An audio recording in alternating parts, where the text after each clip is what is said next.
அம்மாவின் கதைகள். வள்ளியின் மோதிரம். ஒரு சிறுமி வள்ளி வீட்டின் அருகே விளையாடும் போது ஒரு அழகான மோதிரம் கண்டுபிடித்தாள். அது மாய மோதிரம் என்று அவளுக்கு தெரியவில்லை.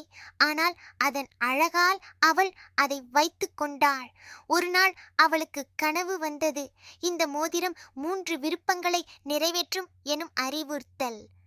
முதலில் அவள் ஏழை ஒருவர் உணவு மற்றும் பணம் பெற வேண்டும் என்று வேண்டிய போது அவள் விருப்பம் நிறைவேறியது. பின்னர் அவளது நண்பி நோயால் பாதிக்கப்பட்டு 2வது விருப்பத்தை அவள் பயன்படுத்தி அவளை குணப்படுத்தினாள். 3வது விருப்பத்தில் அவள் அங்கத்தவர்களின் கொள்ளையடைந்த பணத்தை மீட்டு தந்தாள். ஆனால் தந்தைக்கு உதவி தேவைப்பட்ட போது அவளது 3 விருப்பங்களும் முடிந்து விட்டதால் அவள் உதவி செய்ய முடியவில்லை. அப்போது ஒரு முதியவர் அவளிடம், "வந்தார் பிறருக்கு சுயநலமின்றி உதவியதால் இந்த மோதிரம் உனக்கு தேவையான அனைத்தையும் அளிக்கும்" என்று கூறி மறைந்து விட்டார். இதை கேட்ட வள்ளி மகிழ்ந்தாள்.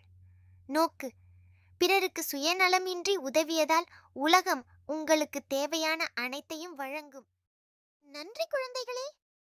நம்ம சேனலுக்கு லைக் பண்ணுங்க, கமெண்ட் பண்ணுங்க, பெல் பட்டனை அழுத்துங்க, சப்ஸ்கிரைப் பண்ணுங்க.